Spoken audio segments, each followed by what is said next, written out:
Perkenalkan, nama saya John Wanul Sirait. Saya dari jurusan Teknik Informatika semester 1 dari Universitas Pancasakti, Bekasi. Ini saya akan mempresentasikan tentang mata kuliah Sistem Digital oleh dosen pengampu Bapak Endang, Eskom MSI. Sini yang pertama, sistem bilangan. Sistem bilangan adalah kumpulan simbol khusus yang digunakan dalam membangun sebuah bilangan.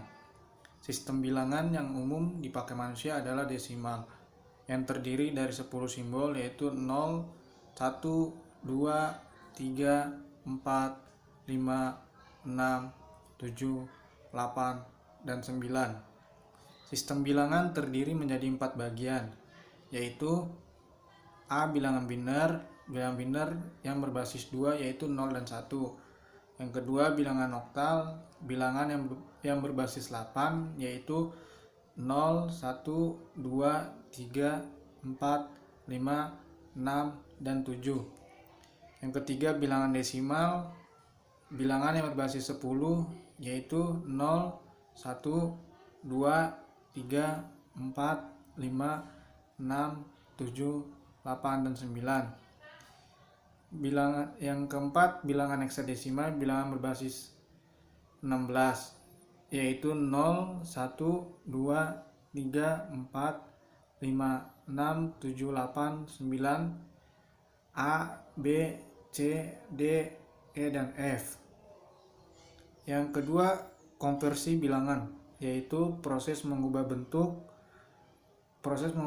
bilangan satu ke bentuk bilangan lain yang memiliki nilai yang sama. Yang A, konversi bilangan desimal ke bilangan biner. Contohnya kita ambil 30, 10. 10 ini adalah desimal.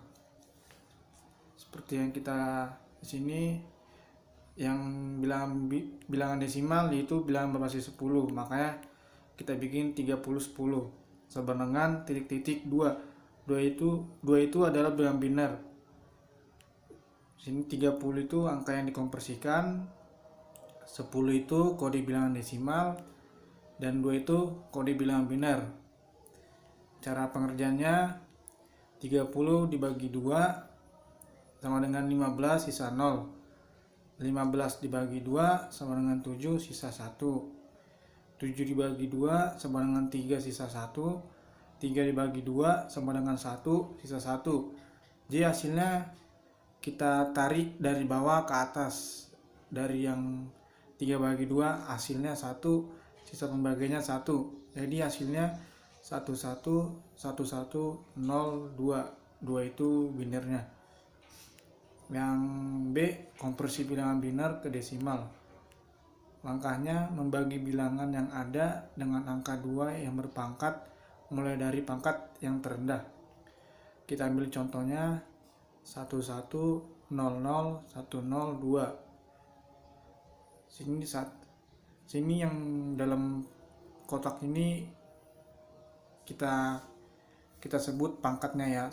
Kita sebut pangkat karena kebetulan saya tidak tahu membuat pangkat. Jadi 1 dikali 2 pangkat 5 ditambah dalam kurung 1 dikali 2 pangkat 4 ditambah 0 kali 2 pangkat 3 ditambah 0 kali 2 pangkat 2 ditambah 1 kali 2 pangkat 1 ditambah 0 kali 2 pangkat 0.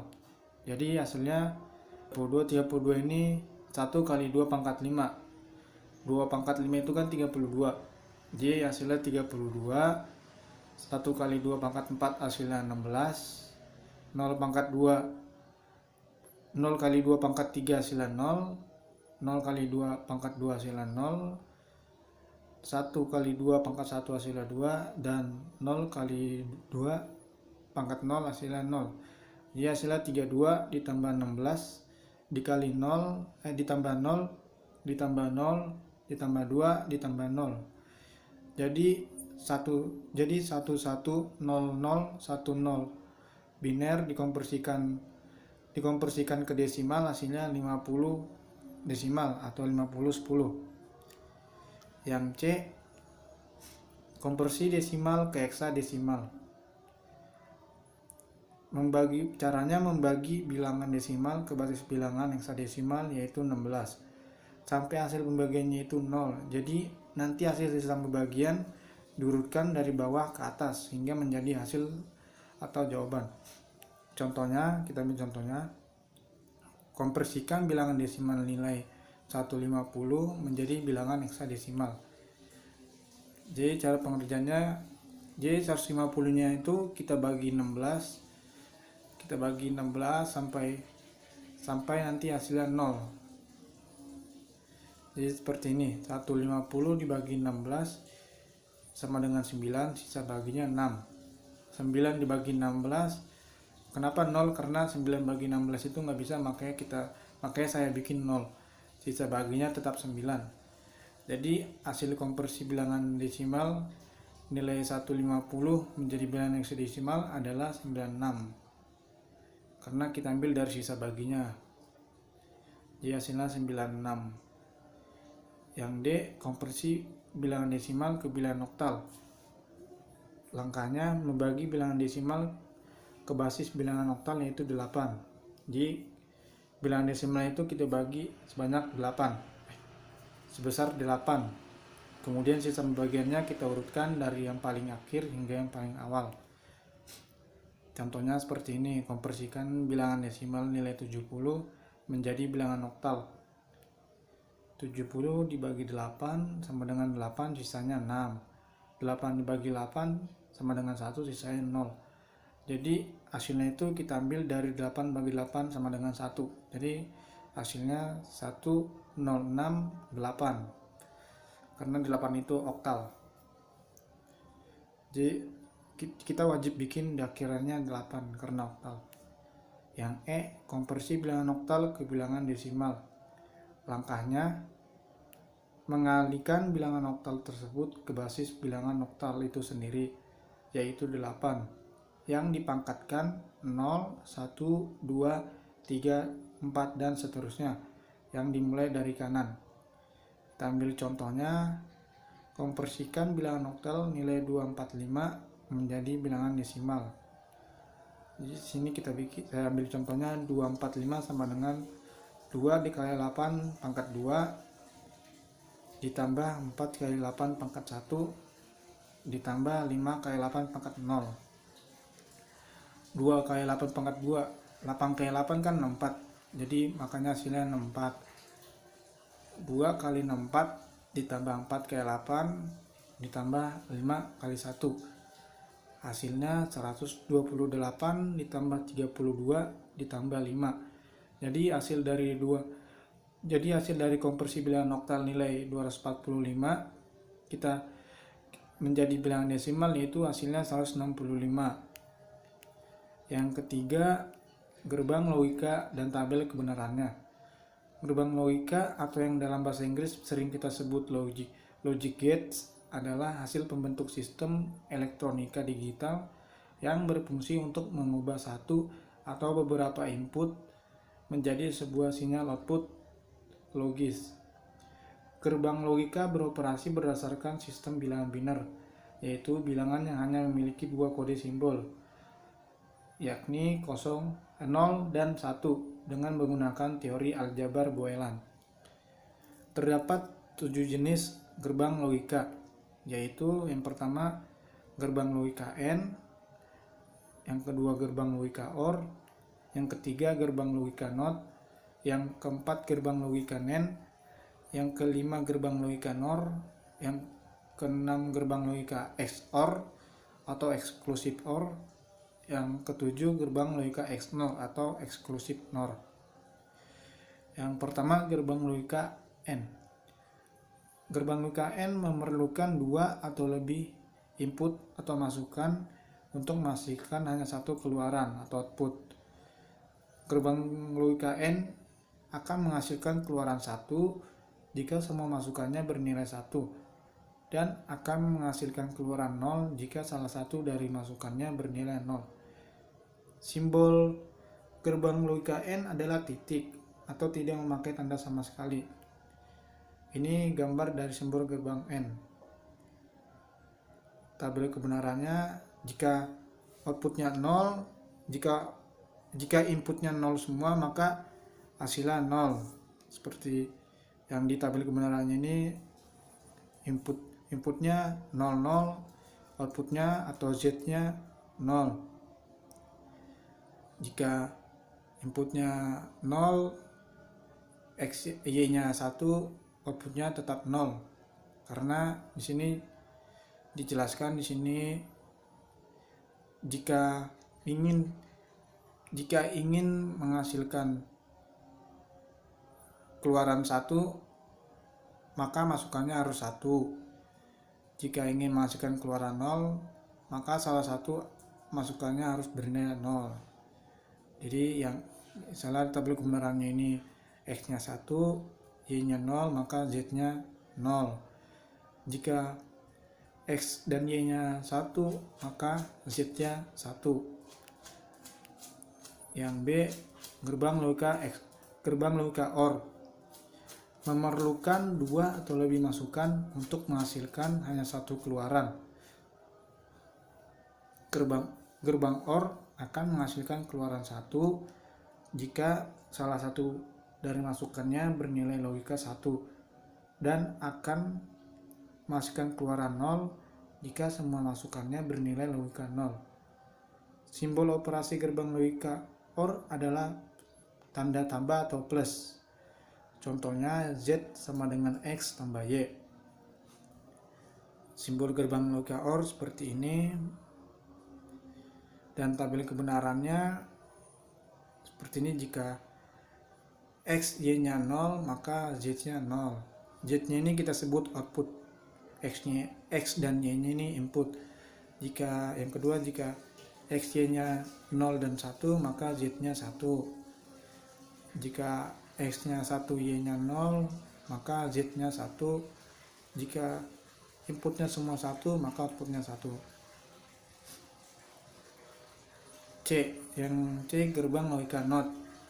Memerlukan sebuah masukan untuk menghasilkan hanya satu keluaran.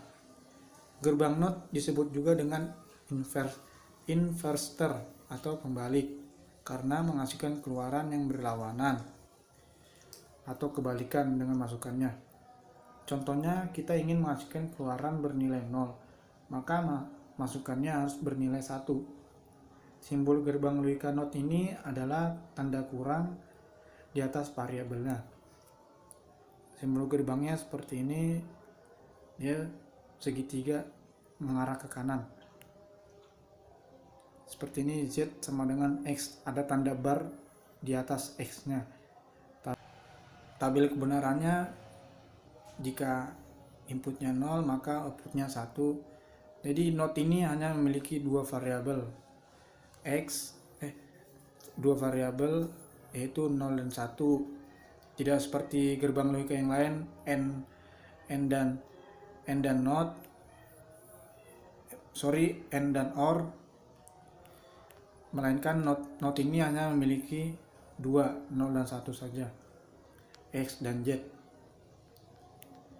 Yang keempat atau D, gerbang logika NAND, merupakan jenis gerbang logika kombinasi yang memiliki 2 input dan 1 output. Pada dasarnya, gerbang NAND ini merupakan pengembangan atau kombinasi dari N dan NOT.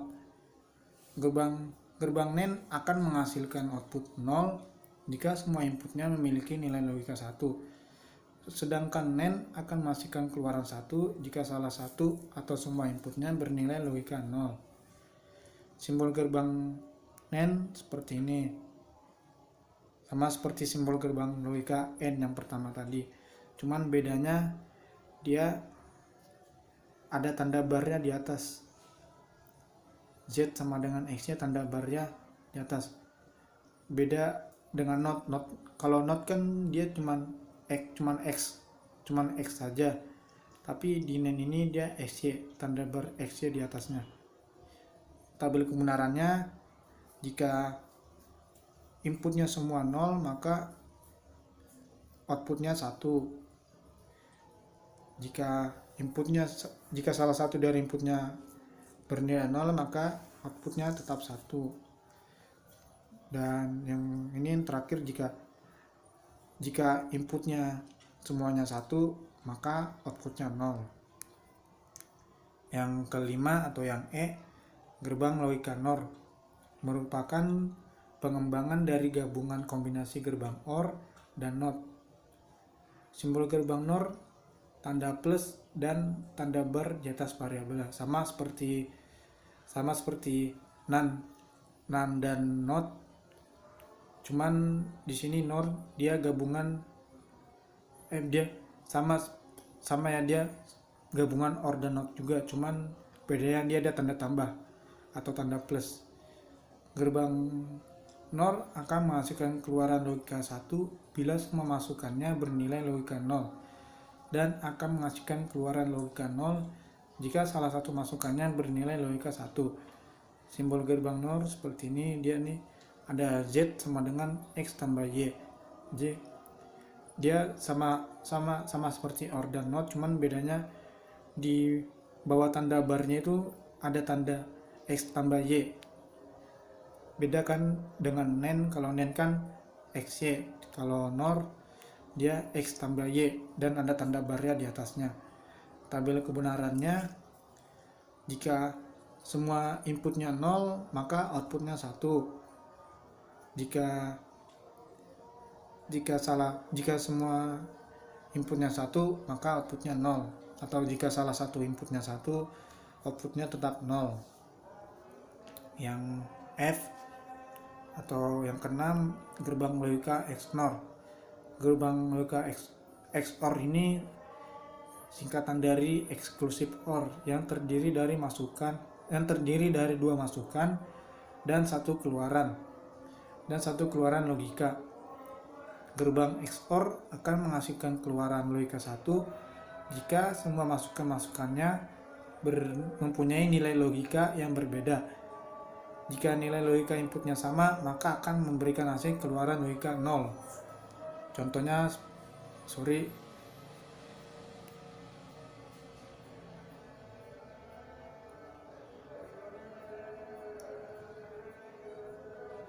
contoh simbol gerbang XOR seperti ini,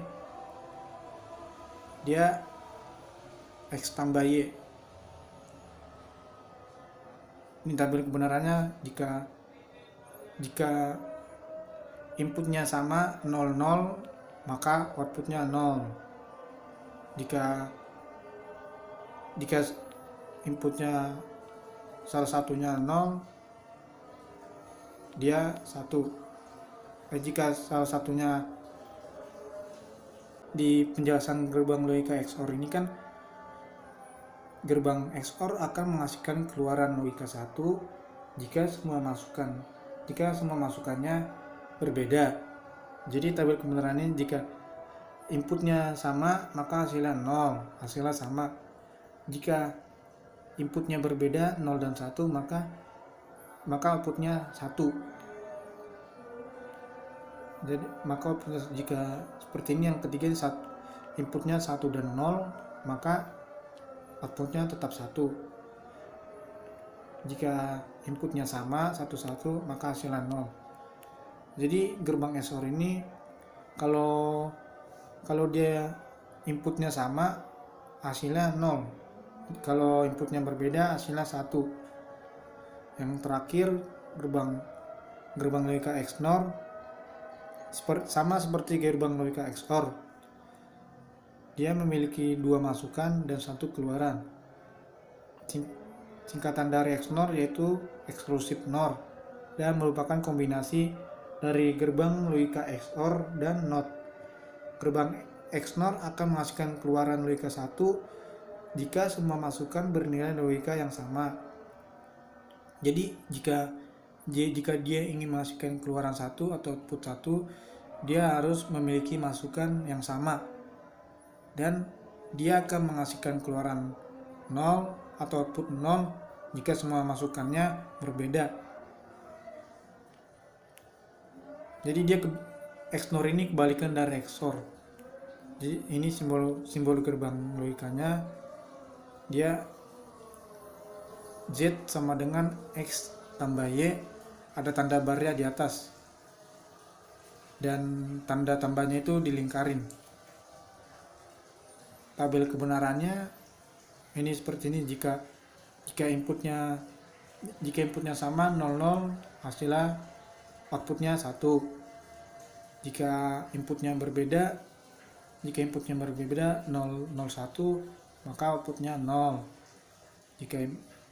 Intinya XNOR ini jika inputnya berbeda maka outputnya 0. Jika inputnya sama maka hasilnya 1.